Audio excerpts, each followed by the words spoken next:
నమస్తే. తెలంగాణ అసెంబ్లీలో MIM MLA Akbaruddin Owaisi కొన్ని కీలకమైనటువంటి వ్యాఖ్యలు చేశారు.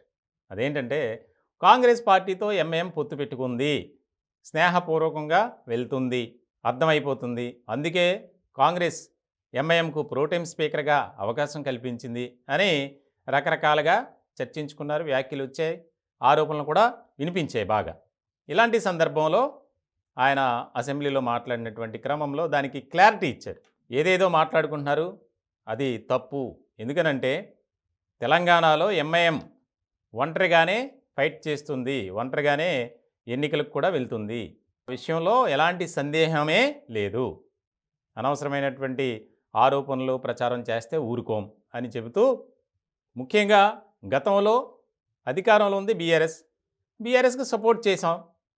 అలాగే ఇప్పుడు కాంగ్రెస్ పార్టీ వచ్చింది, కాంగ్రెస్ ప్రభుత్వానికి కూడా మేము సపోర్ట్ చేస్తాం. ప్రజల పక్షాన నిలబడితే అది ఏ పార్టీ అయినా మేము సపోర్ట్ చేస్తాం. అదే ప్రజా వ్యతిరేక పాలన అందిస్తే మేము నిలదీస్తాం కూడా అని కొన్ని కీలకమైనటువంటి వ్యాఖ్యలు చేసినటువంటి నేపథ్యంలో ముఖ్యంగా అది ఒక ప్రాధాన్యత సంతరించుకుంది. ప్రొటెం స్పీకర్గా అక్బరుద్దీన్కి అవకాశం ఇచ్చినందుకు భారతీయ జనతా పార్టీ తీవ్ర స్థాయిలో విమర్శించింది, ఆరోపించింది కూడా. ఎందుకనంటే ఆయన ఉన్న సమయంలో మేము కనీసం భారతీయ జనతా పార్టీ నుంచి ఎన్నికైనటువంటి ఎమ్మెల్యేలు వెళ్ళము, అలాగే వెళ్ళలా. ఎప్పుడైతే స్పీకర్గా గడ్డం ప్రసాద్ కుమార్ గారు వచ్చారో ఆయన సమక్షంలో వారు ప్రమాణ స్వీకారం చేశారు. ఇలాంటి నేపథ్యంలో ఆయన చాలా క్లారిటీగా చెప్పారు, మేము ఎవరితో పొత్తు పెట్టుకోం, అది ప్రచారం మాత్రమే, మాకు అంత అవకాశం కూడా లేదు, అధికారంలో ఉన్న పార్టీకి సపోర్ట్ చేస్తాం అంతే.